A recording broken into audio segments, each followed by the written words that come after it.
Star नहीं किया क्योंकि हमें सबके नंबर कंप्रेस नहीं करने हैं, कुछ को नंबर देने हैं, तो हमने इक्वेशन अरे यूज़ किया, सबको नंबर मिल गए।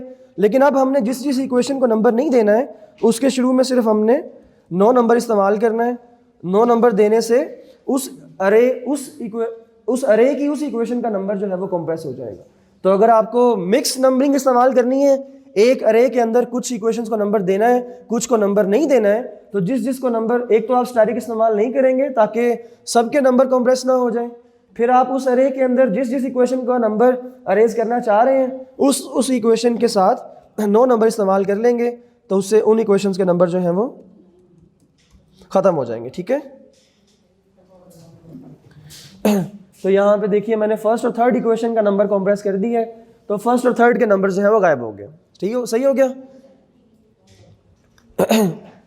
अच्छा, फिर इक्वेशन नंबरिंग के लिहाज, अब ये देखो यहाँ पे हमने सिंगल इक्वेशन इस्तेमाल की, यहाँ पे हमने इनलाइन मैथमेटिक्स इस्तेमाल किया सिंगल डॉलर में, यहाँ हमने डबल डॉलर के अंदर जो है विदाउट इक्वेशन एक मैथ की इन्वायरमेंट न्यू लाइन में इस्तेमाल की डबल डॉलर में, यहाँ पे हमने एक इक्वेशन के अंदर सिंगल इक्वेशन मैथ मोड में इस्तेमाल की, और यहाँ पे हमने इक्वेशन अरे के अंदर मैथ मोड इस्तेमाल किया। ठीक है, तो ये कुछ तरीक़ों से आप ये चीज़ें इस्तेमाल कर सकते हो।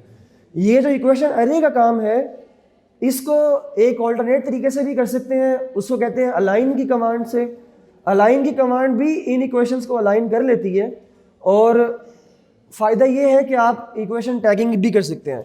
इक्वेशन टैगिंग से मुराद ये है कि अगर बाज़ औक़ात इक्वेशंस को अपनी मर्ज़ी की नंबरिंग देने की ज़रूरत होती है, फॉर एग्ज़ाम्पल मैं इस इक्वेशन को 1.1 के बजाय 1a कहना चाह रहा हूँ, या अपनी मर्ज़ी का कोई नाम रखना चाह रहा हूँ उस इक्वेशन के लिए, तो हम \टैग की कमांड इस्तेमाल करते हैं।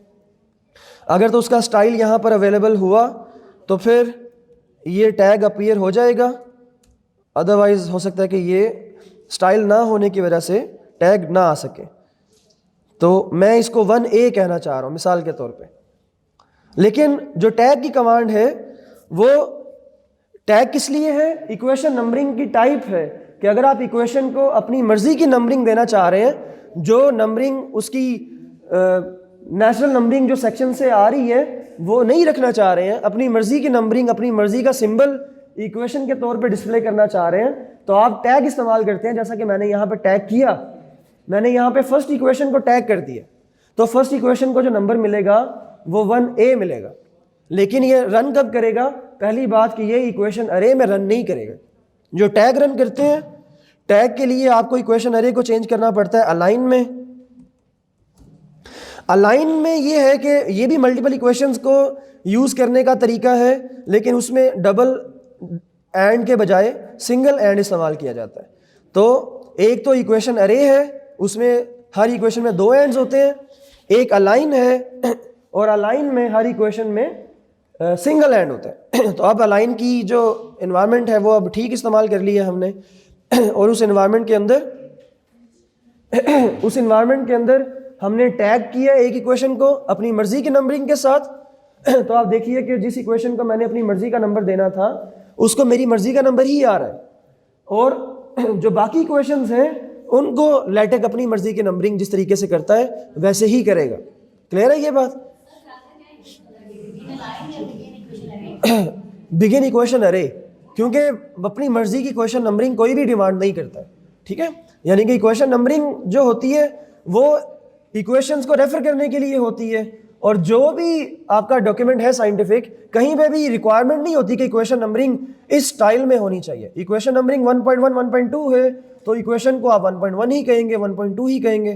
कहीं नहीं होता कि 1a कहो पहली इक्वेशन को, 1b कहो दूसरी को, तो ऐसे नहीं होता है। तो इसलिए आप स्टैंडर्ड तरीकों को ही फॉलो करेंगे तो डॉक्यूमेंट आपका उतना ही ज़्यादा अच्छा और फॉर्मल लगेगा। अगर इस पूरे सेट को हमने एक ही नंबर देना, हाँ, अच्छा, अगर इस पूरे सेट को आपने एक ही नंबर देना, ये अच्छा क्वेश्चन इन्होंने पूछा है, क्योंकि प्रॉब्लम ये है कि ये अरे है, इसमें मल्टीपल इक्वेशन है, और हर इक्वेशन जो है उसको क्योंकि अपनी नंबरिंग की ज़रूरत पड़ती है, तो इसलिए हर एक के पास अपनी नंबरिंग या स्पेसिंग जो है वो अलाउड है, जो भी उसको दी जा सके। लेकिन अगर आपको इसको एज ए सिस्टम रिप्रेजेंट करना है, बाज़ औक़ात हम मल्टीपल इक्वेशन से एक सिस्टम बना लेते हैं, मल्टीपल इक्वेशंस के ज़रिए एक डायनामिकल सिस्टम बना लेते हैं, तो उन इक्वेशंस को फिर हम रेफर करते हैं कि ये सारा का सारा सिस्टम जो है वो वन है। तो उस तरह की इन्वायरमेंट के लिए हम केसेस को डिफाइन करते हैं। तो केस जो है उसके लिए इसी चीज़ को मैं अगर कन्वर्ट करने की कोशिश करूं केसेस में,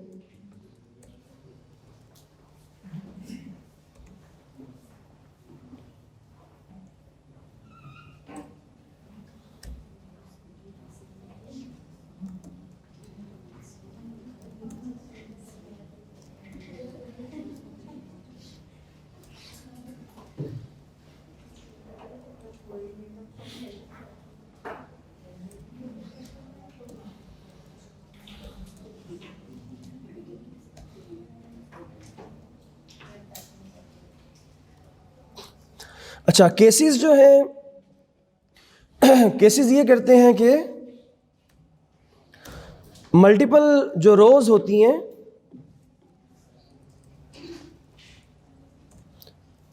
उन्हें इकट्ठा डिफाइन करते हैं एक ही जो है वो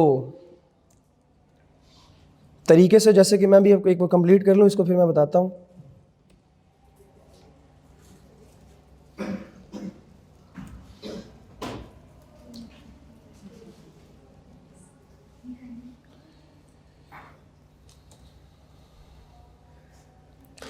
अभी मैंने कुछ यहाँ पे एक रफ सा इन्वायरमेंट बना ली है और उसमें मैंने कुछ केसेस को डिफाइन किया है। मिसाल के तौर पे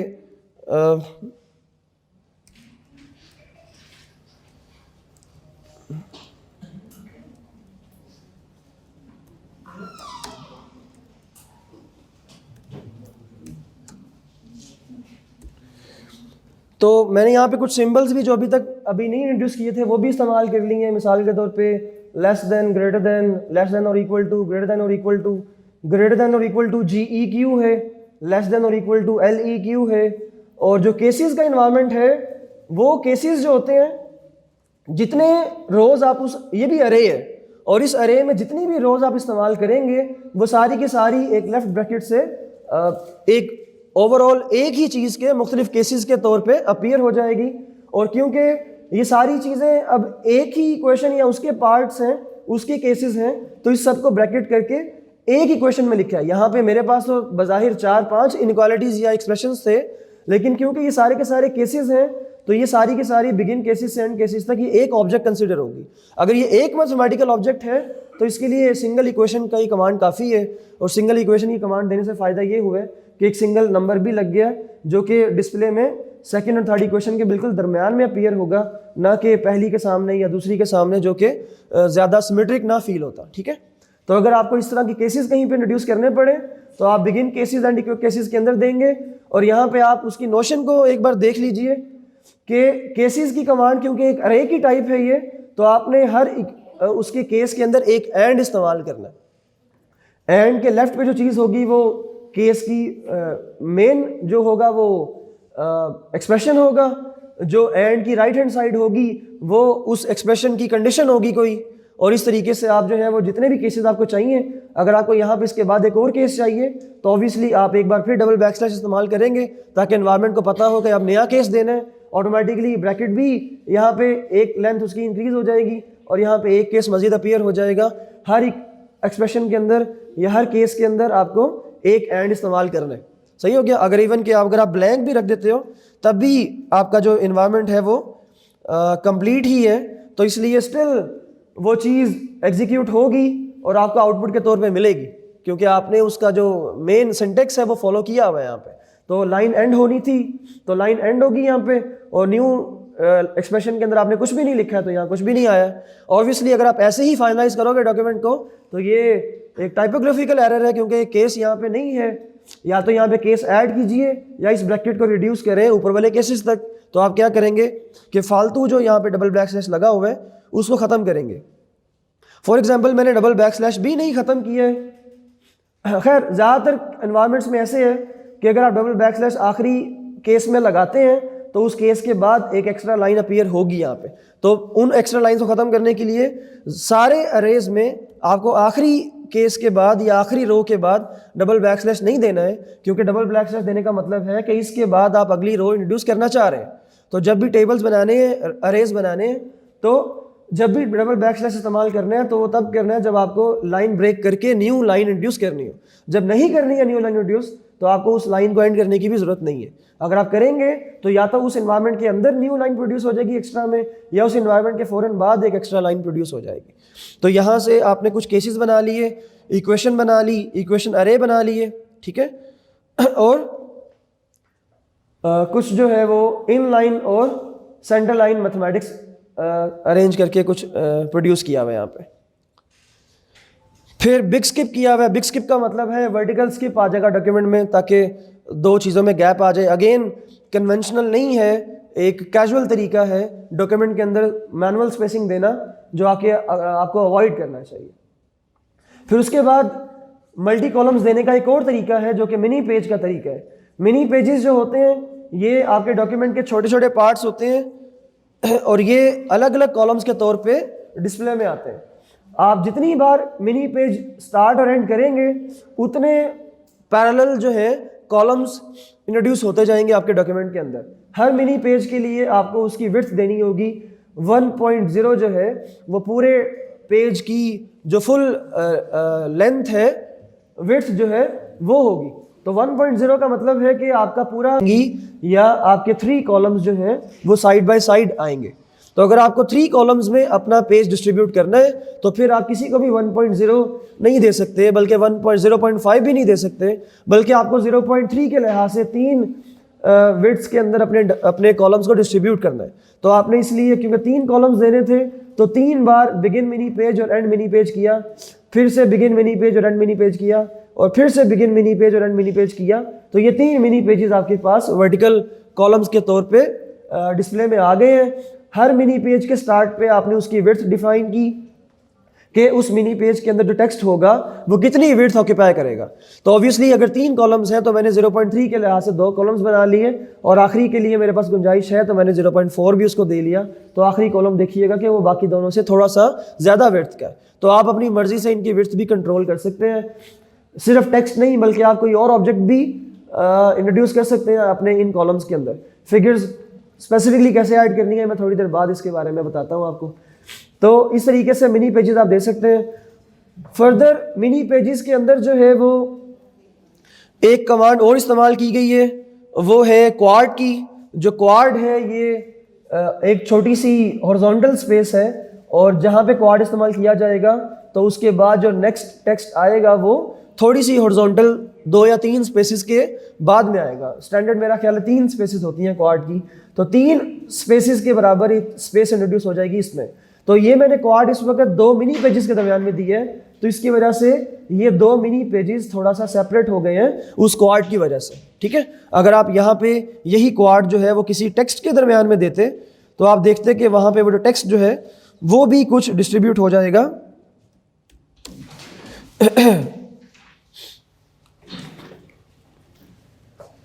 तो आप ये देखिए कि मैंने अब यहाँ पे क्वाड जो है वो टेक्स्ट के दरमियान में दी है ए के बाद, तो इसलिए ए के बाद जो है वो कुछ स्पेस के बाद अगला वर्ड जो है वो अपीयर हुआ है। तो क्वाड जो है वो हॉरिजॉन्टल स्पेसिंग करता है थोड़ी सी फोर्सफुल इसलिए क्योंकि यही क्वाड जो है बाज़ औक़ात फॉर एग्जांपल अगर मैं यहाँ पे 5-10 स्पेसिस कीबोर्ड से टाइप कर दूँ तो स्टिल वो स्पेसिस जो हैं वो टेक लैंग्वेज के लिए मीनिंगलेस हैं।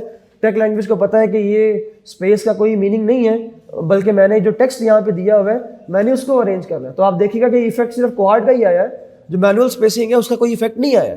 तो फर्दर ये कि जो क्वाड है मैथ मोड के अंदर मैं अगर बहुत सारी स्पेसिस भी दे दूँ तो तब भी वो यही बात है कि वो इवन के टेक्स्ट के अंदर तो चलो मल्टीपल स्पेसिस एक स्पेस में कन्वर्ट हो जाती हैं, तो डॉलर या मैथ मोड के अंदर तो वो एक स्पेस भी नहीं होती है, वो तो इकट्ठा ही रहता है, वो उसके अंदर तो एक स्पेस भी अलाउड नहीं है, वो सारा कुछ जो है वो इकट्ठा ही अपीयर होगा एक साथ। लेकिन अगर आप यहाँ पे क्वाड इस्तेमाल करते हो तो वो फोर्सफुल स्पेसिंग है, तो फोर्स स्पेस जो होती है वो यहाँ पे अपीयर होगी अगर आप क्वाड देते हो, और क्वाड से फिर ये दोनों चीज़ें किसी हद तक स्पेसिंग के साथ डिस्ट्रीब्यूट हो जाएंगी। अगर आपको मैथ मोड में अपनी मर्जी से 2 चीज़ों को सेपरेट करना है तो आप वहाँ पर भी क्वाड इस्तेमाल कर सकते हो। क्वाड का जो अल्टरनेटिव है, अगर क्वाड में स्पेस आपके लिए सफिशिएंट नहीं है तो आप इसको क्यू क्वाड भी कर सकते हो। क्यू क्वाड जो है वो क्वाड से थोड़ी सी ज़्यादा स्पेसिंग होती है, और अभी आप देखो कि पहले जो थी वो अगर यहाँ पे 3 स्पेसेस के बराबर जगह थी तो अब यहाँ पे कोई 5 के बराबर स्पेसिंग हो चुकी है। तो क्यू क्वाड जो है वो क्वाड से थोड़ी सी ज़्यादा स्पेस है। फिर फर्दर ये कि अगर आपको क्वाड नहीं देना है लेकिन स्टिल फोर्सफुल स्पेसिंग देनी है दो चीज़ों को सेपरेट करने के लिए, तो आप यहाँ पे टिल्डा का भी इस्तेमाल कर सकते हो। टिल्डा जो है वो जो 1 से पहले जो डैश होती है उसको शिफ्ट के साथ अगर प्रेस करो तो टिल्डा अपीयर होता है। टिल्डा जो है वो भी टेक लैंग्वेज के अंदर स्पेसिंग है और फोर्सफुल स्पेसिंग है। तो जहाँ पे टिल्डा दिया गया होगा वहाँ पे फोर्सफुल एक स्पेस अपीयर होगी। फिर फर्दर ये कि जितनी बार आप टिल्डा देंगे उतनी ही फोर्सफुल स्पेसिंग जो है वो आपके डॉक्यूमेंट के अंदर अपीयर होती चली जाएगी। तो अगर आपको फोर्सफुल स्पेसिंग देनी है मैथ मोड के अंदर तो फिर आप टिल्डास का इस्तेमाल कर सकते हो। हाँ, ये जो इंडेंट होता है, जब भी आप नया पैराग्राफ स्टार्ट करते हैं तो लेटेक को पता है कि नया पैराग्राफ जो होता है वो इंडेंटेड होता है और नए पैराग्राफ के लिए आपने थोड़ा सा आगे से फर्स्ट वर्ड शुरू करना होता है। तो ये इसी तरह ही आएगा। लेकिन अगर आप ये जो है डबल बैकस्लैश से अपनी मर्जी से नया पैरा बनाने की कोशिश करते हो तो उसमें फिर इंडेंट नहीं होता है, बल्कि वहाँ पे जो न्यू लाइन है मैंने डबल बैकस्लैश इस्तेमाल किया ग्राफ के बाद, तो जो विद है, विद से जो नई लाइन इस्तेमाल शुरू हुई है ऑब्वियसली वो नया पैराग्राफ नहीं है, क्योंकि नया पैराग्राफ जो है वो डबल बैकस्लैश से शुरू नहीं होता है। सपोज करो कि मैं यहाँ पे नया पैराग्राफ बनाना चाह रहा हूँ लेकिन मैंने डबल एंटर से नहीं बनाना है, तो मैंने यहाँ पे एज सेट के बाद लाइन ब्रेक कर दी है फोर्सफुल, तो एज सेट के बाद अगली चीज़ नई लाइन में आ गई है लेकिन पैराग्राफ नहीं है। लेकिन अगर आप इसको फिर भी पैराग्राफ का इफेक्ट देना चाहते हो तो आप अपनी मर्जी से जो इंडेंट है वो इंट्रोड्यूस कर सकते हो। लेटेक को पता है कि जो इंडेंट होता है इंग्लिश लैंग्वेज के अंदर वो कितने साइज़ का होता है, और जहाँ पे इंडेंट चाहिए हो और वो वहाँ पे ना आ रहा हो तो आप मैनुअली वहाँ पे इंडेंट इंट्रोड्यूस कर सकते हो। और आप देखिएगा कि ये ऑटोमेटिक इंडेंट था और ये मैनुअल दिया हुआ इंडेंट है और दोनों बिल्कुल एक जैसे हैं, ठीक है। तो इस तरीके से आपने बस ख्याल रखना कि जब भी आप पैराग्राफ्स बनाएं तो आपके नए पैराग्राफ इंडेंटेड हों। तो ऑटोमेटिक अगर डबल एंट्री से करेंगे तो वो तो ऑटोमेटिकली इंडेंट से ही शुरू होगा, लेकिन अगर नहीं शुरू हो रहा है तो आप उसको खुद से भी इंडेंट दे सकते हो, ठीक है। तो इस तरीके से इंडेंट दे के आपने स्टार्ट करना है। ऑब्वियसली 2 बार एंटर प्रेस करना सबसे ज़्यादा अच्छा और स्टैंडर्ड तरीका है। उसका एक फ़ायदा तो ये है कि इंडेंट खुद ब खुद आ जाएगा, कमांड नहीं देनी पड़ेगी। और दूसरा फ़ायदा जो मैं स्टूडेंट्स को कहता हूँ वो ये कि आपके टेक के अंदर थोड़ी सी स्पेसिंग आ जाएगी, और अब जब आप कोड में से कोई एरर तलाश कर रहे होगे या कहीं पे कोई चीज़ ऐड करनी होगी तो आपको कोड अलग अलग नज़र आएगा, बल्कि बहुत सारा टेक्स्ट का बंच इकट्ठा कोड में लिखा हुआ नज़र नहीं आएगा। तो आपने कोशिश करनी है कि अपने कोड को थोड़ी देर बाद सेपरेट करता रहना है। जब भी नई चीज़ आती है तो आपने उसको न्यू लाइन से शुरू करना है ताकि आपका कोड जो है वो अलग अलग होता जाए और आप अपनी रिक्वायर्ड टारगेट पे जाना चाहते हैं तो इजीली आपको वो आए, ग्रास्पिंग भी हो, आपको देख की नज़र आ जाए कि ये पहला पैराग्राफ है तो ये पहला पैराग्राफ है, ये दूसरा पैराग्राफ है तो ये दूसरा पैराग्राफ, ना कि यहाँ पे एक ही पैराग्राफ हो और यहाँ पे उसके आउटपुट में 4 पैराग्राफ्स हो तो आपको थर्ड पैराग्राफ आइडेंटिफाई करने में थोड़ी प्रॉब्लम होगी, जाहिर बात है, ठीक है। तो इसलिए आप पैराग्राफ्स को सेपरेट करते जाएं टेक लैंग्वेज के अंदर भी। अच्छा, तो फिर हमने यहाँ पे जो मिनी पेजेस इस्तेमाल किए हैं तो वो मिनी पेजेस जो हैं वो अगर आप 4 मिनी पेजेस यहाँ पे दे देते तो आपका डॉक्यूमेंट 4 कॉलम्स में डिस्ट्रीब्यूट हो जाता उतने पार्ट में।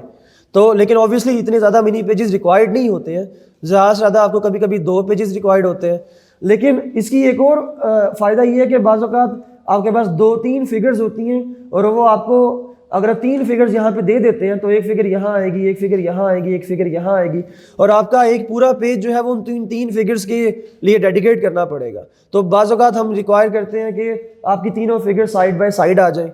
साइड बाय साइड तो तब आएंगी जब आप उन तीनों फिगर्स को एक ही फिगर के तौर पे या तो जनरेट कर लो, एक ही फिगर बनाओ और उस एक फिगर के अंदर 3 फिगर्स हों, फिर तो वो एक ही ऑब्जेक्ट है और वो एक ही ऑब्जेक्ट आ जाएगी, उसमें 3 फिगर्स होंगी। लेकिन अगर फाइल्स भी 3 हैं और आपको उसको प्रेजेंट भी साइड बाय साइड करना है तो फिर आपको मिनी पेजेस रिक्वायर्ड होते हैं। आप एक मिनी पेज में एक फिगर दो, दूसरे मिनी पेज में दूसरी फिगर दो, तीसरे मिनी पेज में तीसरी फिगर दो, तो वो तीनों figure side by side appear हो जाती हैं, आपकी स्पेसिंग भी बच जाती है और आपका डॉक्यूमेंट भी देखने में अच्छा लगता है। तो इसलिए ये मिनी पेजेस बाज़ औक़ात आपको यूज़ करने पड़ते हैं। बाकी स्पेसिफिकली फिगर ऐड करना मैं आपको सिखाता हूँ थोड़ी देर में। अभी हम अरेज पे अपनी डिस्कशन पूरी कर लें। मैंने यहाँ पे एक और अरे बनाया हुआ है। अब क्योंकि आप अरेज को देख चुके हो 1-2 तरीक़ों से, तो आप इस अरे को अब चेक कर लोगे कि इस अरे में 3 इक्वेशंस हैं ये अरे इक्वल के लिहाज से अलाइन किया गया है। हर इक्वेशन के अंदर 2 एंड इस्तेमाल किए गए होंगे। अब मैंने इस अरे को अलाइन में चेंज कर दिया था, तो मैंने इसलिए यहाँ पे 2 एंड्स के बजाय 1 एंड इस्तेमाल किया है। मैंने एक इक्वेशन को टैग करना था इसलिए, अदरवाइज टैग ना करना होता मैं इसको इक्वेशन अरे में ही लिखता और 3 इक्वेशन जो है वो इस तरीके से डिस्प्ले में आती। एक नया सिंबल जो यहाँ पे इस्तेमाल किया गया है, ये 3 इक्वेशन यहाँ पे दी हुई है। आई होप आपको इन तीनों इक्वेशंस का पता होगा कि ये क्या है, क्योंकि आपने डिफरेंशियल इक्वेशन भी पढ़ी हुई है और ग्राफ थ्योरी भी पढ़ी हुई है। तो अगली 2 इक्वेशंस जो हैं वो ग्राफ थ्योरी से हैं। तो ये जो समेशन इस्तेमाल किया गया है, ये समेशन आपको बहुत बार इस्तेमाल करना पड़ेगा। कमांड हर चीज़ की बड़ी सिंपल है और बड़ी नेचुरल है, सिर्फ एक बार आपको देखने की ज़रूरत है। बैकस्लैश जब इस्तेमाल करेंगे आप, तो आपको ये सिग्मा आउटपुट में मिल जाएगा। फिर फर्दर ये कि अगर तो उस समेशन की कोई इंडेक्सिंग है और स्टार्ट और एंड हो रहा है किसी वैल्यू पे, तो वो आप दे सकते हैं। समेशन अगर स्टार्ट हो रहा है किसी वैल्यू से और एंड हो रहा है किसी वैल्यू पे, तो वो आप दे सकते हैं। मिसाल के तौर पे अगर आपको इसको देना है i = 1 up to n, तो बड़ा आसान है। आपको देना है 1 से इन्फिनिटी तक, तो वो भी आप दे सकते हैं। तो मैंने यहाँ पे समेशन इंट्रोड्यूस किया जिसकी जो डोमेन है वो 1 से लेके इन्फिनिटी तक है। तो मुझे क्या करना होगा, मुझे समेशन को प्रिंट करने के लिए बैकस्लैश सम देना होगा। सम देने से सिग्मा आ जाएगा। सिग्मा की लोअर लिमिट जो है वो i = 1 है, तो इसका मतलब है कि i = 1 सिग्मा के नीचे आ जाएगा। और सिग्मा की जो अपर लिमिट है वो इन्फिनिटी है, तो इन्फिनिटी जो है वो सिग्मा के ऊपर आ जाएगा। ठीक है, तो ये चीज़ अगर इक्वेशन में है तो इसकी ये लिमिट्स खुद ब खुद ऊपर और नीचे इस तरीके से डिस्प्ले हो जाएंगी और ये समेशन इस तरीके से आउटपुट में आ जाएगा। ठीक है, तो समेशन इस्तेमाल कर सकते हो। लेकिन अगर यही समेशन जो है आप इन लाइन टेक्स्ट के तौर पे इस्तेमाल करते, फॉर एग्जांपल यहाँ पे किसी जगह पे दा के बाद, तो ऑब्वियसली आपको यहाँ पे सिंगल डॉलर इस्तेमाल करना पड़ता। अगर सिंगल डॉलर के अंदर आप ये समेशन दे देते, तो फर्दर फिर से कि इंग्लिश टेक्स्ट के अंदर क्योंकि रो हाइट इतनी ज़्यादा नहीं होती है, इंग्लिश टेक्स्ट के लिहाज से ही हाइट डिसाइड की जाती है, तो इसलिए फिर समेशन की लिमिट्स जो है वो रो मार्जिन का ख्याल रखते हुए ऊपर और नीचे ना डिस्प्ले की जाती, बल्कि थोड़ी सी साइड पे डिस्प्ले की जाती, ताकि आपकी रो हाइट डिस्टर्ब ना हो, कि जितनी स्पेसिंग हर रो में है उतनी ही यहाँ पे रहे। क्योंकि अगर ये लिमिट ऊपर और नीचे आएगी तो इस रो की हाइट बढ़ जाएगी और आपको देखने में अपना डॉक्यूमेंट अच्छा नहीं लगेगा। तो इसलिए नेचुरल ये है कि जब इस तरह के बड़े एक्सप्रेशन इन लाइन टेक्स्ट में इस्तेमाल किए जाते हैं तो लिमिट्स इसी तरह दी जाती है। लेकिन अगर फिर भी आप ज़बरदस्ती करना चाहते हैं कि नहीं, लिमिट्स आपको लिमिट्स के तौर पे ही चाहिए, तो आपको यहाँ पे लिमिट्स की कमांड इस्तेमाल करनी है। लिमिट्स यहाँ पे कमांड के तौर पे देने से क्या होगा कि लिमिट्स जो है वो लिमिट्स के तरीके से ही आएंगी और उससे आप देखेंगे कि इफेक्ट क्या होगा। इफेक्ट तो ये होगा कि लिमिट तो लिमिट के तौर पे आ गई है, लेकिन आपकी इस रो की हाइट बढ़ गई है। अब आप देख रहे हो कि आम टेक्स्ट में, इंग्लिश टेक्स्ट में तो आपकी रो स्पेसिंग जो थी वो 1.0 के लिहाज से चल रही थी, लेकिन इन 2 रोज के लिए आपकी स्पेसिंग बढ़ गई है, क्योंकि आपका ये वाला एक्सप्रेशन जो है वो अपनी रो हाइट को एक्सीड कर गया हुआ है। क्लियर है ये बात? तो इसलिए इस तरह के एक्सप्रेशन से फिर आपकी रो हाइट चेंज हो जाएगी। तो ये अरे आपके सामने है, आपने ये अरे अपनी मर्जी से मॉडिफाई भी आप कर सकते हो। आपको इस अरे में नई इक्वेशन चाहिए, नई इक्वेशन दे सकते हो, नए सिंबल चाहिए, नए सिंबल दे सकते हो। कोई सिंबल चाहिए, उसकी कमांड नहीं पता है, तो आप थोड़ी सी सर्च करके वो कमांड इस्तेमाल कर सकते हो। फॉर एग्जांपल आपको इंटीग्रल देना है यहाँ पे with lower and upper limit, आपको इंटीग्रल का नहीं पता है, तो आप गूगल कर लें इंटीग्रल कमांड इन लेटेक, या आप common symbols commands in LaTeX Google पे लिखेंगे तो आपको एक पीडीएफ मिल जाएगी, उसमें ओवर 200 मैथमेटिक्स सिंबल्स और उनके राइट पे उनकी कमांड्स लेटेक की दी हुई हैं। आपको वो एक ही फाइल काफ़ी है हर तरह के सिंबल्स की कमांड्स जानने के लिए। लेकिन स्टिल आप उनकी नेचुरल जो कमांड्स हैं वो भी इस्तेमाल कर सकते हैं और आप देख सकते हैं उनको ट्राई करके कि क्या उनका कोई इफेक्ट वहाँ पे आता है कि नहीं आता है। तो मैंने \int यहाँ पे लिखा है इस इक्वेशन की आखिरी इक्वेशन की राइट हैंड साइड में, तो मेरा इंटीग्रल वहाँ पे एक अपीयर हो गया। अब अगर मैं लिमिट्स भी ट्राई करना चाह रहा हूँ कि क्या उस इंटीग्रल की लिमिट्स भी आती हैं कि नहीं, तो ऑब्वियसली मैं उसकी लिमिट ट्राई कर लेता हूँ और अगर वो वर्क कर गया तो फिर आपको आउटपुट उस तरह से मिल जाएगी जैसा कि आप रिक्वायर्ड कर रहे हैं। तो ज़्यादातर चीज़ें नेचुरल ही हैं। तो चले अब ये चीज़ें अगर मैं सारे सिम्बल्स इंट्रोड्यूस करना शुरू कर दूँ तो फिर तो अनलिमिटेड टाइम भी कम होगा उसके लिए। तो सिंबल्स तो बहुत बेशुमार है, इसकी कितने तरीक़ों से इक्वेशंस लिख सकते हैं वो भी बेशुमार है। तो अब आपने खुद ही उसको इम्प्रोवाइज़ करना है कि अब आपको जो इक्वेशन चाहिए उसमें कितनी इक्वेशंस हैं, उनको अलाइन किस तरह करना चाहिए, आपके रिक्वायरमेंट के लिहाज से क्या सिंबल्स आपको उसमें यूज़ करने हैं। तो वो सारी चीज़ें अब आपने इन अरेज को सामने रखते हुए खुद ही कंप्लीट कर लेनी है और वो आप आई होप कर लोगे। अब फिर फर्दर ये कि अरे आपने कुछ तरह के इस्तेमाल किए हैं, अब उन्हीं अरेज को अगर आपने मैट्रिसेस की फॉर्म में अगर यूज़ करना है मिसाल के तौर पे, तो वो यहाँ पे दिखाया हुआ है। सिंगल डॉलर के अंदर यहाँ पे मैंने 4-5 तरह के अरेज बनाए। उन अरेज को अपनी मर्ज़ी की रो लाइंस, कॉलम लाइंस देना या उसी अरे को एक मैट्रिक्स में कन्वर्ट करना। तो मैंने बताया कि ये टेक लैंग्वेज है, इसके लिए इक्वेशन अरे भी ये करे हैं, इसके लिए मैट्रिक्स भी ये करे हैं, और इसके लिए और जो भी जहाँ पे भी आपको चीज़ें अलाइन करनी पड़ती हैं ये उसको अरे के तौर पे ही लेगा। और जब भी अरे देना है तो इसने आपसे यही पूछना है कि आपको कितनी रोज़ चाहिए और कितने कॉलम्स चाहिए। पहला आर्ग्यूमेंट कॉलम्स की फॉर्म में ही होता है, क्योंकि रोज़ तो आप डबल बैकस्लैश से जितनी चाहो ऐड करते जाओ। तो इसलिए आपने फॉर एग्जांपल एक अरे स्टार्ट किया, इस अरे में कितनी कॉलम्स हैं, 4 कॉलम्स हैं, चारों कॉलम सेंटर लाइन चाहिए उसके अंदर टेक्स्ट, तो मैंने 4 बार सी इस्तेमाल किया, तो इससे मेरे 4 कॉलम्स जो हैं अब जनरेट हो गए। फिर मैंने पहली रो इंट्रोड्यूस की, क्योंकि 4 कॉलम्स हैं तो मुझे 4 एंट्रीज चाहिए होंगी और वो चारों एंट्रीज एंड से सेपरेट करनी पड़ेंगी। तो ऑब्वियसली 3 एंड इस्तेमाल होंगे ताकि 4 एंट्रीज को सेपरेट किया जा सके। तो मैंने 3 एंड्स के ज़रिए 4 एंट्री सेपरेट की हैं और डबल बैक स्लैश से पहली रो एंड कर दी है। फिर इसी तरह सेकंड रो बनाई है, फिर इसी तरह थर्ड रो बनाई है और इसी तरीके से फोर्थ रो भी बनाई है। जो पहला अरे है वो तो कंप्लीट हो गया जब आपने 4 रोज बना ली, 4 कॉलम्स बना लिए। तो ये सेंटर में जो सारा कुछ लिखा हुआ है ये उस अरे से आ जाएगा। जो इसके बाहर बॉक्स बना हुआ है ये नहीं आएगा। तो जो बॉक्स आ रहा है वो क्यों आ रहा है? बॉक्स इसलिए आ रहा है क्योंकि यहाँ पे आपने जो पहला सी है उससे पहले एक वर्टिकल लाइन इस्तेमाल की है, और वो वर्टिकल लाइन जो है वो एंटर से ऊपर जो बैक स्लैश की का सिंबल होता है उसको शिफ्ट के ज़रिए अगर लिखा जाए तो वर्टिकल लाइन आती है। ठीक है, तो बैक स्लैश को शिफ्ट से जब इस्तेमाल करोगे तो एक वर्टिकल लाइन आएगी। वर्टिकल लाइन अरे के इस पार्ट में अगर यूज़ की जाए तो वो उस अरे में थ्रू आउट उस जगह पे जितना अरे होगा उतनी ही वर्टिकल लाइन प्रोड्यूस कर देगा। तो अगर पहले कॉलम से भी पहले मैं वर्टिकल लाइन लगाऊंगा तो आपके पहले कॉलम से पहले एक वर्टिकल लाइन पूरे अरे के लिए प्रोड्यूस हो जाएगी।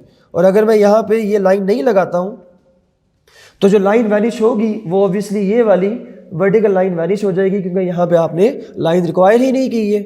फिर आपके चौथे कॉलम के बाद जो वर्टिकल लाइन है वो यहाँ पे चौथे कॉलम के बाद थ्रू आउट द अरे एक वर्टिकल लाइन आ रही है, वो इस लाइन की वजह से आ रही है। फिर फर्दर ये कि हॉरिजॉन्टल लाइंस कैसे आई है? हॉरिजॉन्टल लाइन आ रही है एच लाइन की कमांड से, और वो आपने देनी है जहाँ जहाँ हॉरिजॉन्टल लाइन चाहिए वहाँ एच लाइन देंगे आप, तो उस जगह पे एच लाइन आ जाएगा। अगर आपने पहली रो से पहले एच लाइन दिया है तो पहली रो से पहले एच लाइन आएगा, और अगर आखिरी रो के बाद में एच लाइन दिया है तो आखिरी रो के बाद भी एच लाइन आ जाएगी, एक हॉरिजॉन्टल लाइन आ जाएगी। ठीक है, फिर सेकंड अरे में मैंने, बल्कि इससे पहले आप थर्ड वाला अरे देख लो, ये वाला। अब ये थर्ड वाला अरे मैंने हाईलाइट किया हुआ है, इसमें ये थर्ड वाला अरे नहीं है, ये वाला है। ठीक है, ये कैसे आपको पता चला कि ये थर्ड वाला अरे कैसे आएगा? क्योंकि इसमें एक लेफ्ट लाइन भी है, 2 कॉलम्स के बाद मिडल में भी एक सेंटर लाइन है, और फिर उसके बाद सारे अरे के राइट में भी सेंटर लाइन है। ठीक है, तो 3 वर्टिकल लाइंस हैं, एक पूरे अरे के लेफ्ट और राइट पे और एक चारों कॉलम्स के मिडल में, तो वो इसमें आ रहा है। ठीक है, तो इसलिए इस अरे का जो लाइंस हैं वर्टिकल लाइंस वो इससे आएंगी। फिर फर्दर ये कि हॉरिजॉन्टल लाइंस को भी मैच कर लो, तो यहाँ पे टॉप और बॉटम पे हॉरिजॉन्टल लाइन है और एक मिडल में भी हॉरिजॉन्टल लाइन है। ठीक है, तो मिडल वाली horizontal line obviously second line के बाद में है, तो जब सेकंड लाइन आपने एंड किया है तो सेकंड लाइन एंड करने के बाद एच लाइन देंगे ताकि सेकंड लाइन जब एंड हो तो आपके पास एक हॉरिजॉन्टल लाइन आ जाए। और ऑब्वियसली अरे की जितनी विड्थ होगी उतनी ही हॉरिजॉन्टल लाइन की लेंथ आएगी। पहली रो से पहले हॉरिजॉन्टल लाइन आ गई, सेकंड रो के बाद में आ गई और आखिरी रो के बाद में आ गई। 3 हॉरिजॉन्टल लाइंस और 3 वर्टिकल लाइंस, तो ये वाला अरे बन जाएगा आपके पास। ठीक है, तो आपको जिस तरह के भी अरेज चाहिए अपनी मर्जी से, उनके जिस तरह के भी आपको प्रेजेंटेशन चाहिए आप वहाँ पे बना सकते हो। फिर फर्दर ये कि मज़ीद मॉडिफाई करना है इन लाइंस को आपने, तो वो भी कर सकते हो, यानी कि पार्शियल हॉरिजॉन्टल लाइंस। तो पार्शियल हॉरिजॉन्टल लाइंस यहाँ पे दी हुई है। फॉर एग्जांपल आपको हॉरिजॉन्टल लाइन चाहिए सिर्फ 1 एंट्री के दरम्यान में, यानी कि कॉलम 1 से कॉलम 2 तक की सिर्फ हॉरिजॉन्टल लाइन चाहिए, तो फिर उसको सी लाइन कहते हैं, और वो एक पार्शियल लाइन होगी, कॉलम 1 से कॉलम 1 तक ही रहेगी। फिर कॉलम 2 से 3 तक की हॉरिजॉन्टल लाइन चाहिए पार्शियल, और पोजीशन उसकी सेकंड रो के बाद है, तो सेकंड रो के बाद कॉलम 2 से कॉलम 3 की विड्थ की हॉरिजॉन्टल लाइन आएगी पार्शियल, और फिर रो 3 के बाद पार्शियल हॉरिजॉन्टल लाइन कॉलम 4 से कॉलम 4 तक की, तो कॉलम 4 से कॉलम 4 तक की पार्शियल हॉरिजॉन्टल लाइन यहाँ पे आ रही है। ठीक हो गया? तो आप इन पार्शियल हॉरिजॉन्टल लाइंस को भी कंट्रोल कर सकते हो इस तरीके से, सी लाइन की कमांड के जरिए। तो सी लाइन नहीं दूंगा, एच लाइन दूंगा, तो फिर ये आर्गुमेंट लगाने की जरूरत नहीं है, लेकिन रो जो है उसकी लेंथ पूरे के पूरे आपके अरे की लेंथ के बराबर हो जाएगी। लेकिन अगर आपको उसको पूरे अरे की लेंथ के बराबर नहीं रखना है, तो फिर आप उसको सी लाइन से दोगे, और सी लाइन की पोजीशन जो है वो आपने खुद मैनेज करनी है कि वो कहाँ से कहाँ तक हो, और फिर फर्दर ये कि कौन सी रो की पोजीशन पे हो, तो वो आप खुद दे सकते हो। फिर फर्दर ये कि यही पूरा का पूरा जो अरे है, आपको इसको मैट्रिक्स की फॉर्म देनी है, तो आप इसको मैट्रिक्स की फॉर्म भी दे सकते हो। उसमें आपको ये मिडल की एच लाइन और सी लाइन नहीं चाहिए होगी, बल्कि आपको इस पूरे अरे के इर्द गिर्द सिर्फ एक मैट्रिक्स की ब्रैकेट चाहिए होगी। तो अगर आपको इस पूरे अरे को एक मैट्रिक्स ब्रैकेट देनी है, तो कोई सी लाइन नहीं आएगी, कोई एच लाइन नहीं आएगी, सिर्फ अरे आएगा, जितने कॉलम्स चाहिए वो आएंगे, जितनी रोज चाहिए वो आएंगी, और फिर एक लेफ्ट और एक राइट लगा के, जो मैंने शुरू में बताया कि लेफ्ट की कमांड के साथ एक लेफ्ट ब्रैकेट होगी, राइट की कमांड के साथ एक राइट ब्रैकेट होगी, और वो ब्रैकेट का साइज ऑटोमेटिकली आपके अरे के साइज के बराबर हो जाएगा, और आपके पास उस डायमेंशन का एक मैट्रिक्स यहाँ पे अपीयर हो जाएगा। ठीक है? तो इस तरीके से आप एक मैट्रिक्स बना लोगे जिस भी डायमेंशन का आपको चाहिए। इस मैट्रिक्स का नाम रखना है, तो यहाँ डॉलर के बाद आप यहाँ पे उस मैट्रिक्स का नाम रख लो, मैट्रिक्स का नाम बन जाएगा। फिर आपको ये एक्सप्रेशन इन लाइन नहीं चाहिए, आपको न्यू लाइन के तौर पे चाहिए, सेंटर लाइन चाहिए, इक्वेशन के अंदर चाहिए, तो वो जो जैसे भी चाहिए आप उसको मैनुअली जो है वो यूज़ कर सकते हो। अब डबल डॉलर से क्या होगा कि ये न्यू लाइन पे चला जाएगा। न्यू लाइन पे जाने से ये नुकसान हुआ है कि यहाँ पे पहले तो थोड़ी जगह थी और वो चीज़ यहाँ पे अरेंज होके नज़र आ रही थी, लेकिन जब भी आपकी चीज़ कोरिस्पॉन्डिंग स्पेस से बढ़ जाएगी तो ऑटोमेटिकली वो नेक्स्ट पेज पे शिफ्ट हो जाएगी। स्टूडेंट्स अक्सर परेशान होते हैं कि हमने फिगर या टेबल तो इस जगह पे दिया था, लेकिन आउटपुट में वो उस जगह पे नहीं आ रहा है। तो लेटेक्स एक कोडिंग है, वो टेक्स्ट को, उसके पास एक ब्लैंक पेज है, उसको पता है कि इस ब्लैंक पेज की कितनी विड्थ आपने डिफाइन की है, कितनी हाइट डिफाइन की है, इसमें कितने कैरेक्टर आ सकते हैं, कितनी स्पेसिंग है। जब आप एक ऑब्जेक्ट दोगे तो जितनी स्पेसिंग उसके पास है वो उसको उस पेज को उतनी स्पेसिंग से फिल करता जाएगा। जब उसके पास नेक्स्ट ऑब्जेक्ट के लिए पिछले पेज पे उतनी स्पेसिंग नहीं होगी कि ये पूरे मैट्रिक्स अब यहाँ पे आ जाए, तो ये उस ऑब्जेक्ट को नेक्स्ट पेज पे खुद ही शिफ्ट कर देगा। आप खुद डिसाइड नहीं करोगे कि ये कहाँ पे आना चाहिए। तो आपको इस बारे में परेशान होने की भी ज़रूरत नहीं है। अगर आपकी ऑब्जेक्ट नेक्स्ट पेज पे चली जाती है तो कोई प्रॉब्लम नहीं है, उसको आप वहाँ पे आने दीजिए।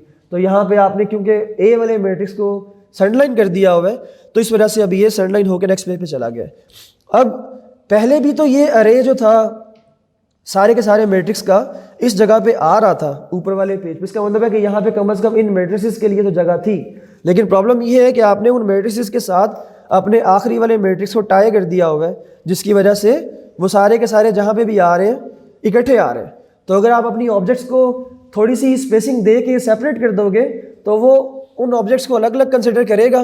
पहले वो यहाँ पे टिल्डा लगा हुआ था जिससे वो पिछली ऑब्जेक्ट को नेक्स्ट ऑब्जेक्ट के साथ रिलेट कर रहा था और उसको इकट्ठा डिस्प्ले कर रहा था और नेक्स्ट पेज पे ले गया था।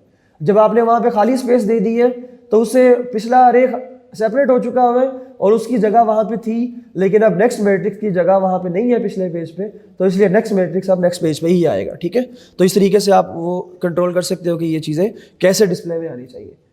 फिर जिस तरीके से एक फॉर्मल टेबल हम देते हैं, क्योंकि टेबल भी अरे ही होता है, लेकिन अभी तक जो अरे आपने डिस्प्ले किए हैं वो इक्वेशंस की फॉर्म के हैं या कोई मैनुअल किस्म के अरे हैं, मैट्रिसेस की फॉर्म के हो सकते हैं, लेकिन टेबल की फॉर्म का अरे आप खुद प्रोड्यूस कर सकते हो। तो सबसे ज़रूरी चीज़ जो यहाँ पे है वो ये कि अगर आपको टेबल या figure induce, table for example अगर आपको इंड्यूस, आम अरे के लिए तो ये है कि आम अरे को उस अरे का स्पेसिफिकली नंबर नहीं लगता है। आपको ये अरे देना है, ये मैट्रिक्स है, आपको इस मैट्रिक्स को नंबर देना है, आप इसको एक इक्वेशन में इनक्लोज करो, उस इक्वेशन का नंबर आ जाएगा, उस इक्वेशन के नंबर को आप इस अरे के नंबर के लिए इस्तेमाल कर लो, तो ये आप अपना काम कर सकते हो। लेकिन टेबल्स और फिगर्स का ये है कि टेबल्स और फिगर्स को बाकायदा उनके नंबर्स और कैप्शंस चाहिए होते हैं, ठीक है, क्योंकि ये फॉर्मल ऑब्जेक्ट्स हैं जो आप देते हो अपने डॉक्यूमेंट्स के अंदर। तो टेबल के लिए स्पेसिफिकली आपको टेबल नंबर और कैप्शन चाहिए, फिगर के लिए आपको स्पेसिफिकली फिगर का नंबर और कैप्शन चाहिए। तो ये नंबरिंग तो अगेन मैंने आपको बताया कि ये तो लेटेक खुद ही कंट्रोल करेगा कि ये पहला टेबल है तो ये सेक्शन के लिहाज से 2.1 है, अगला टेबल आएगा तो वो खुद ही 2.2 हो जाएगा, ये पहली फिगर है तो ये 2.1 है, अगली फिगर आएगी तो वो खुद ही 2.2 हो जाएगी। तो नंबरिंग आपने नहीं देखनी है, लेकिन ये टेबल कैसे लिखा आएगा, फिगर कैसे आएगा, ये कैप्शन कैसे आएगा और ये अरे कैसे बना है, तो ये सामने आपके कोड बना हुआ है, उस कोड को आप गौर से देखिए। तो उस कोड में हमने सबसे पहले बिगिन टेबल इंट्रोड्यूस किया, तो ये टेबल का इन्वायरमेंट है। जब आपने बिगिन टेबल लिखा, एंड टेबल खुद ब खुद आ गया।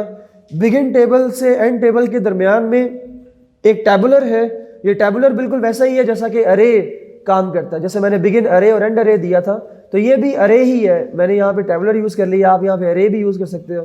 तो बिगिन टैबुलर एंड टैबुलर एक अरे है, इस अरे को 4 कॉलम्स चाहिए, तो मैंने क्योंकि 4 कॉलम्स हैं तो मैंने यहाँ पे 4 टाइम्स C इस्तेमाल किया।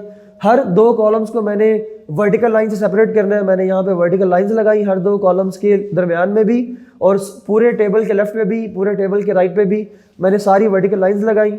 हर 2 रोज़ के लिए मैंने H लाइन लगाई, तो सारी H लाइंस भी यहाँ पे आ गई। तो जैसे आप आम अरे दे रहे हो, ये बिल्कुल वैसा ही अरे है, फ़र्क सिर्फ ये है कि इस अरे को अब हमने एज अ टेबल कंसिडर करना है, तो इसलिए हमें इस पूरे अरे के इर्द गिर्द एक बिगिन टेबल और एंड टेबल की कमांड देनी है, जिससे वो चीज़, वो ऑब्जेक्ट अब टेबल के तौर पे कंसिडर होगी, और उसको टेबल्स की जो नंबरिंग है आपके डॉक्यूमेंट की, तो उस नंबरिंग, उस लिस्ट में एक टेबल का नंबर असाइन हो जाएगा कि ये अब इस टेबल्स के सीक्वेंस में इतना टेबल, इतने नंबर का टेबल है ये।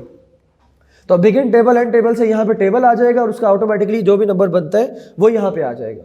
फिर जब टेबुलर या अरे ख़त्म करोगे तो आप कैप्शन दोगे टेबल इन्वायरमेंट के अंदर, और वो कैप्शन जो होगा वो कैप्शन की कमांड से आएगा, और उस कैप्शन के अंदर आप जो भी टेबल की एक्सप्लेनेशन या कैप्शन देना चाह रहे हो वो कैप्शन आप दोगे, तो वो कैप्शन यहाँ पे कैप्शन के तौर पे अपीयर हो जाएगा। और आपको टेबल्स की कैप्शन देने चाहिए। स्टूडेंट्स बड़ा कैजुअल डॉक्यूमेंट बनाते हैं और कैप्शंस को खाली छोड़ देते हैं, या जस्ट सिंगल लेटर यहाँ पे लिखा होगा, या टेबल 2.1 और कैप्शन में भी टेबल ही लिखा होगा। तो एक्सप्लेनेशन देनी होती है यहाँ पे कि this is the table for something, तो जिस बारे में वो टेबल है कम से कम 1 line, half line, multiple lines का भी दे सकते हो कैप्शन। तो आपको वो कैप्शन देना है ताकि वो कैप्शन पढ़ के आपको उस टेबल का आइडिया हो सके कि ये टेबल किस चीज़ के बारे में। तो ये जी बिल्कुल, अगर आप कैप्शन की कमांड को यहाँ नीचे के बजाय, क्योंकि बाज़ औक़ात कुछ जर्नल के फॉर्मेट्स जो होते हैं वो कैप्शन को टेबल की टॉप पे डिमांड करते हैं, तो आप अरे के टॉप पे ले जाओगे कैप्शन को, तो वो जो है आपके उस डॉक्यूमेंट के टॉप पे अपीयर हो जाएगा, यहाँ पे अपीयर हो जाएगा, ठीक है। फिर फर्दर ये कि जो भी स्टाइल आपको चाहिए उसको आप अपनी मर्ज़ी से डिफ़ाइन कर सकते हो और यूज़ कर सकते हो यहाँ पे। तो ये जो टेबल, यहाँ पे टेबल का जो कहाँ गया, ये टेबल आ गया, ठीक है। तो ये टेबल जो है ये आम टेबुलर ही है, या आम अरे ही है, और आपने सिर्फ इसको बिगिन टेबल एंड टेबल में दिया है और साथ में उसका कैप्शन दे दिया है, तो आपने इसको टेबल नंबर मिल जाएगा और साथ टेबल लिखा हुआ आ जाएगा इसके साथ। तो इसी तरीके से फिगर है, अब मैं फिगर का भी बता देता हूँ। आपने फिगर देना है, हाँ जी,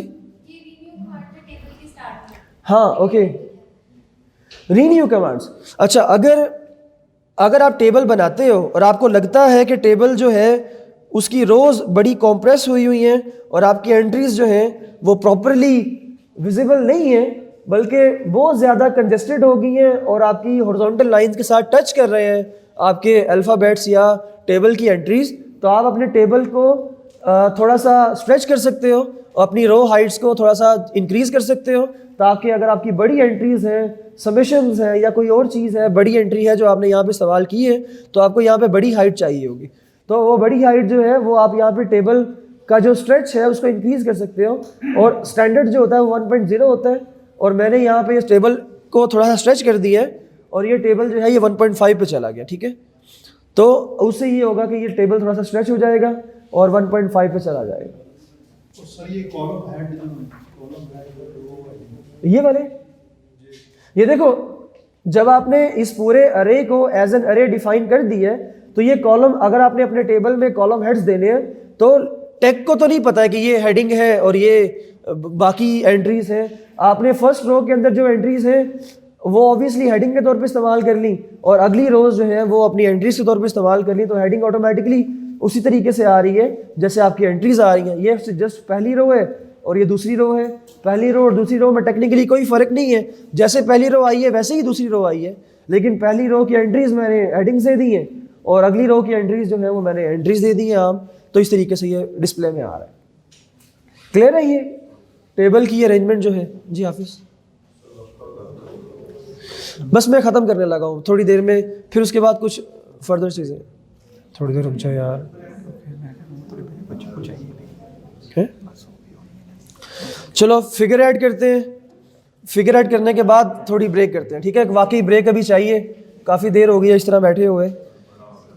तो फ़िलहाल के लिए अभी मैंने चीज़ों टेबल्स और फिगर्स को रेफ़र करना बताना है, तो ब्रेक कर लेंगे अभी थोड़ी देर बाद, फिगर इंट्रोड्यूस करने के बाद ब्रेक करेंगे। उसके बाद मैं जो ऑब्जेक्ट्स डिफाइन किए हैं इनको रेफ़र करना सिखाऊंगा डॉक्यूमेंट के अंदर, और फिर ये मेरा सेशन ख़त्म हो जाएगा, ठीक है? तो ऑब्जेक्ट कैसे ऐड करनी है फिगर के तौर पे, अभी तक जो चीज़ें आप ऐड कर रहे हो। अच्छा साइलेंस, खामोशी भाई।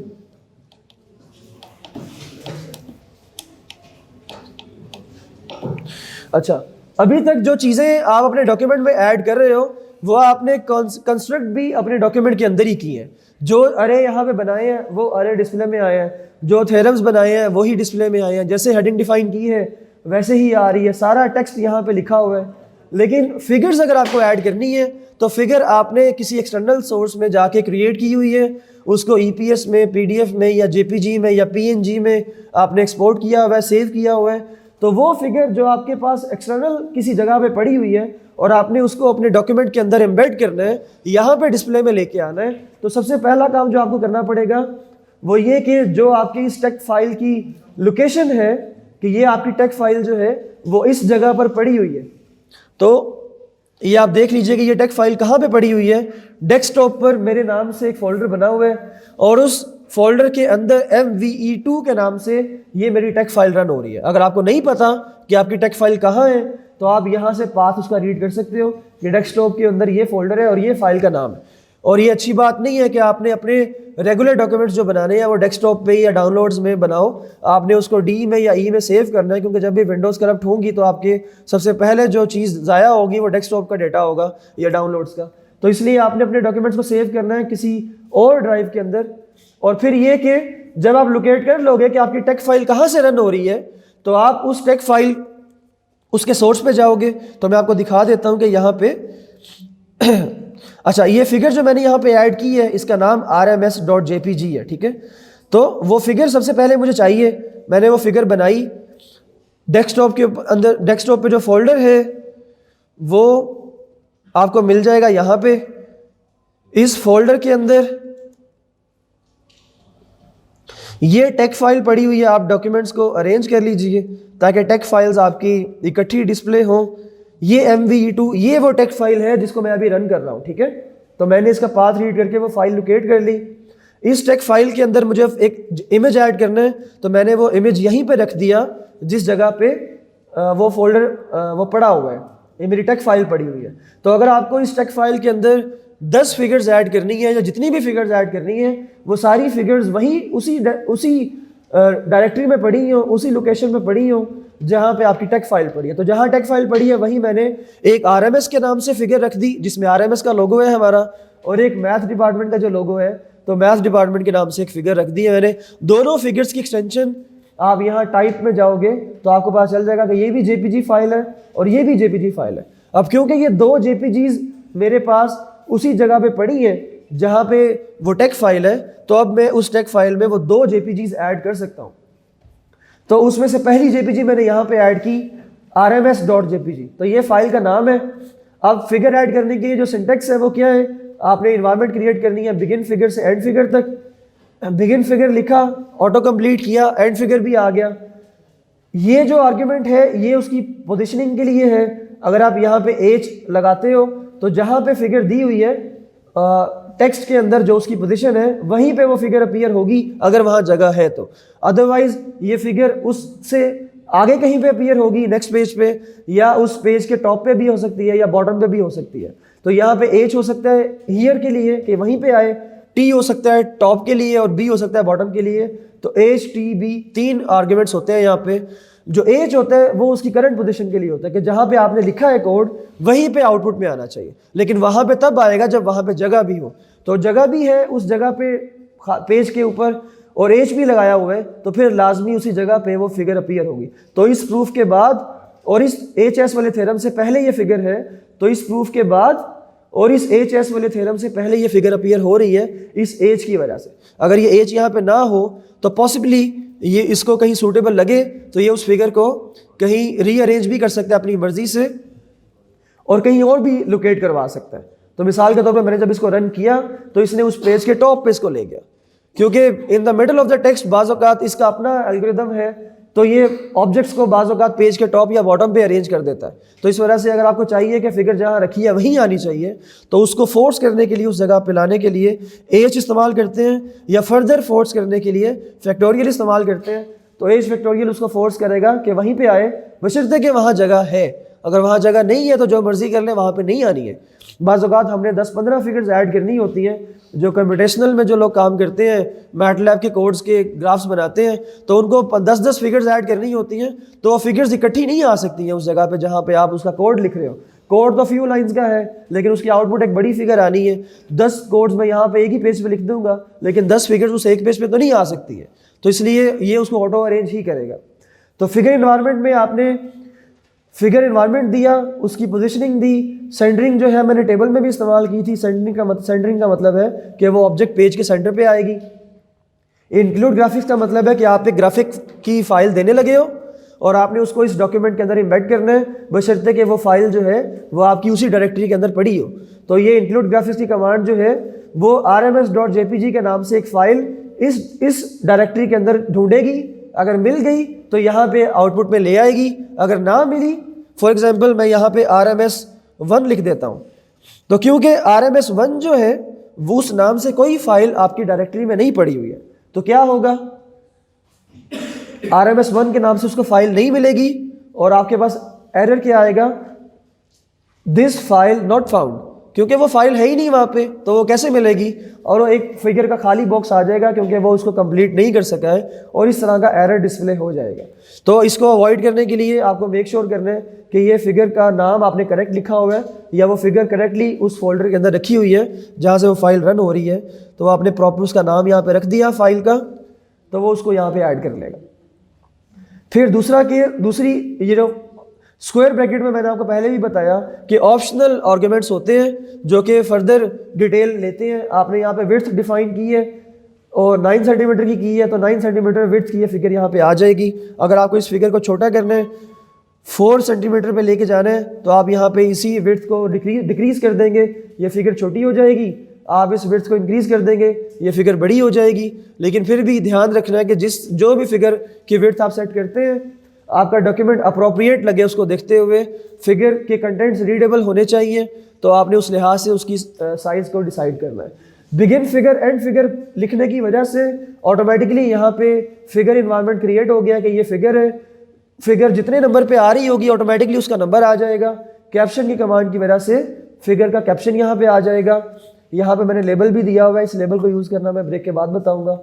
तो इस तरीके से आप फिगर ऐड कर सकते हो। मैंने पहले भी ये फिगर ऐड की है डॉक्यूमेंट में, तो ये फिगर आपने नहीं पूछा कि ये सेकंड फिगर क्यों नहीं है। कुछ क्वेश्चन है सुंबल जी? ये मैं पहले बता चुका हूँ कि आप मिनी पेज इस्तेमाल करोगे कि मिनी पेज में आप 2, 3 या 4 फिगर साइड बाय साइड दे सकते हो। मिनी पेज 1 में पहली फिगर, मिनी पेज 2 में दूसरी फिगर, मिनी पेज 3 में तीसरी फिगर। मिसाल के तौर पे चलो अभी आपके सामने वो कर भी लेते हैं। तो आप देखो कि यहाँ पे मैंने फिगर इस्तेमाल की हुई है, लेकिन क्योंकि वो फिगर मैंने बिगिन फिगर एंड फिगर की एनवायरनमेंट में नहीं डिफाइन की थी, सिर्फ as a simple casual graphic input कर दिया था, तो इसलिए उसने उसको फिगर के तौर पे नहीं लिया है। अगर यहाँ पे मैंने figure begin figure and figure में दी होती तो यहाँ पे उसको फिगर का नंबर लगता 2.1 और अगली फिगर को नंबर लगता 2.2, लेकिन यहाँ पे इस ऑब्जेक्ट को फिगर के तौर पे नहीं इंट्रोड्यूस किया गया है, तो इसलिए इसको नंबर भी नहीं लगा है और अगली फिगर पहली फिगर के तौर पे इस्तेमाल हो रही है। अच्छा, अब मैं चाह रहा हूँ फॉर एग्जाम्पल 2 फिगर्स या 3 figures side by side introduce करना, तो सपोज करो कि मैं यहाँ से मिडिल वाला जो मिनी पेज है वो ख़त्म कर देता हूँ और बाकी दोनों मिनी पेजेस जो है